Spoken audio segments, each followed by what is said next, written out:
want to address the issue of Tim Walz real quick while I'm doing dishes, because why not? I see a lot of people complaining about Tim Walz, calling him like a coward and a liar, and I mean, there's a lot of insult behind a supposed VP candidate. The one that really kills me is the coward. Now, I'll get into a liar in just a second here, but the coward is really interesting. And it comes interesting because typically, when I hear this, the first question I would have to ask these people is, did you serve in the military? Generally, the answer is no. Most of these people never served in the military, but they're quick to comment on someone else who did and how they think that their service should have gone. And I want to address this real quick, because the main thing that they base his cowardness on is the fact that he got out right before they were about to deploy him. Now, you can sit here and debate about whether or not he knew he was about to be deployed and drop his packet before they actually did it or not. That's fair. Let's say he did. There's no evidence that he did, but the timing was too coincidental, right? All right, let's give you that. Now, I've been with the United States military in one form or fashion or another for quite some time. 11 of those years was as active duty. And in active duty, I got threatened to be sent over multiple times. Never actually went over. Each time something came up, they decided they didn't need me. They couldn't, there wasn't enough room on the manifesto, whatever the case. Whatever the reason, I ended up not going while I was in active service, which is fine. I certainly wasn't complaining. Now, I have been over since as a contractor, and I'll probably end up going as a government civilian at some point. Seems highly likely. I don't mind being over there. I never did. I never actively tried to avoid it. I just never got the opportunity. I didn't want to go over by any means. Who wants to go to a war zone? I mean, a little extra money is nice, and you get the badges and everything. That's kind of cool. But, war is not my thing. Not my bread and butter. But I can tell you right now, if I had served for 24 years, and they did that to me all throughout my entire 24 years like they did for those 11, and then at the very end, right before I was getting ready to retire, let's say I was going to retire within the next year, and they wanted to send me over at that very last point, yeah, you're damn right I'd have dropped my packet too. He is completely justified in that. And if you have served in the military and you do not understand or you do not get what happened there, then you're not one of these people that needs to be talking on the subject. You're clearly one of those people that's way too gung-ho, way too proud that they served in a war.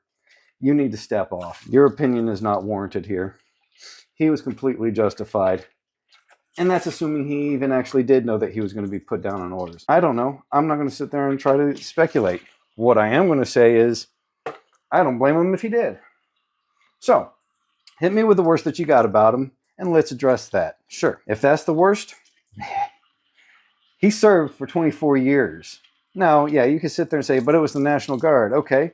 The majority of Americans don't do that much. They don't do shit. But they want to sit there and criticize this guy for doing it.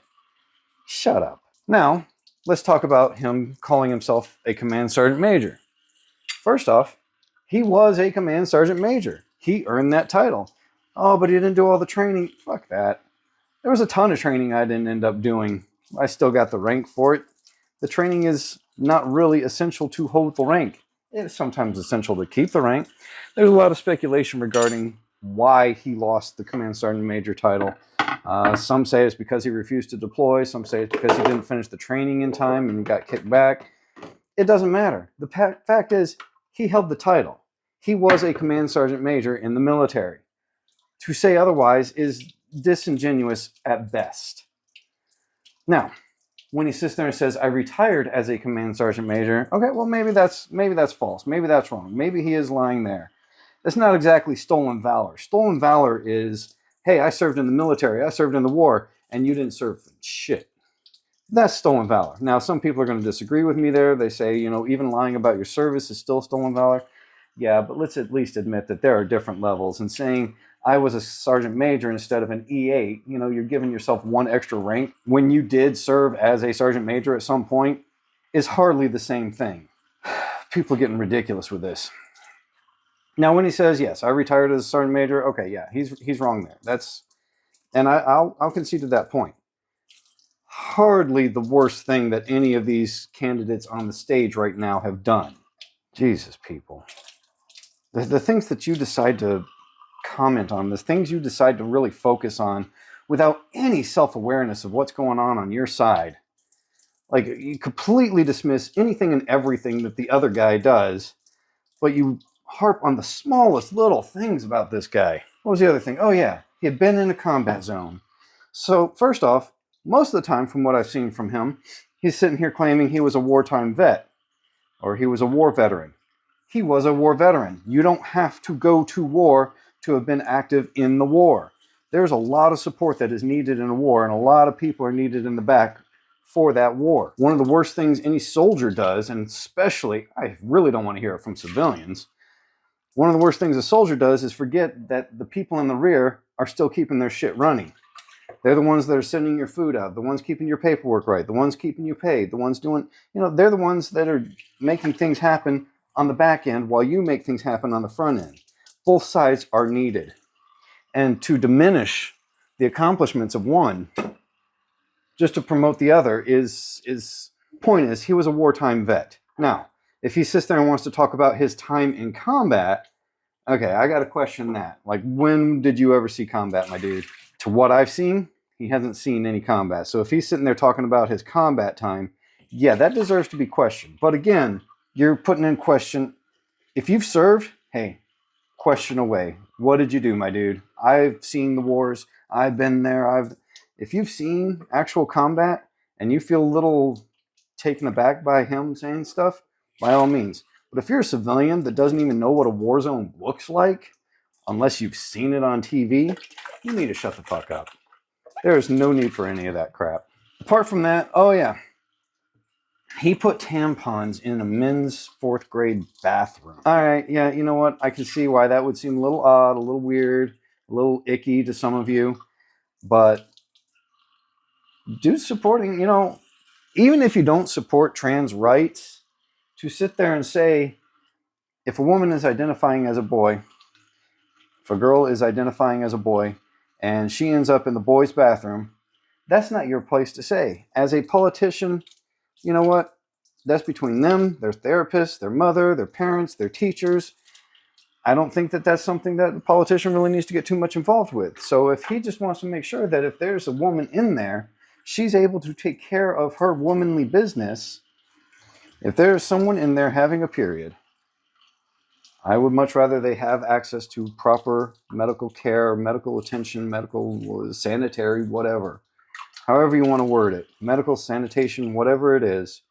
I'd much rather they have access to that kind of thing. Now, I know some of you are upset, well, he's supporting trans rights in 4th graders. I don't know where I stand on that issue. But that's okay, because I don't have to know where I stand on that issue. It's not an issue for me. It's not about me. I don't care about it. It's not my problem. It's not my issue. I have no business sticking my nose in it either way. He's just trying to help people. And kudos to him for it.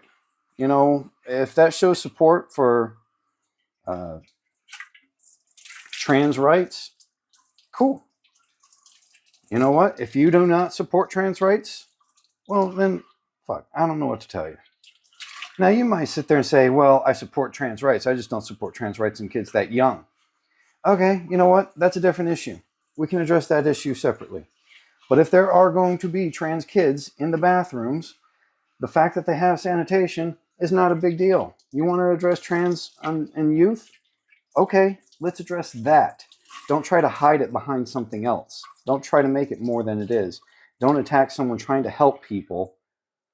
Don't attack someone trying to help people. I mean, I don't have to add anything more to that. That's enough right there. Jesus, the way you people go at this stuff. So far, I haven't seen anything justified attacking Tim Walz. I haven't seen anything justified attacking him. I've seen a lot of attacks, no justified attacks. If you're going to come with something a little bit better than what you've been hitting. Because let me tell you, if I were to do one of these videos about Trump, it would be a lot longer, and it would be an attack.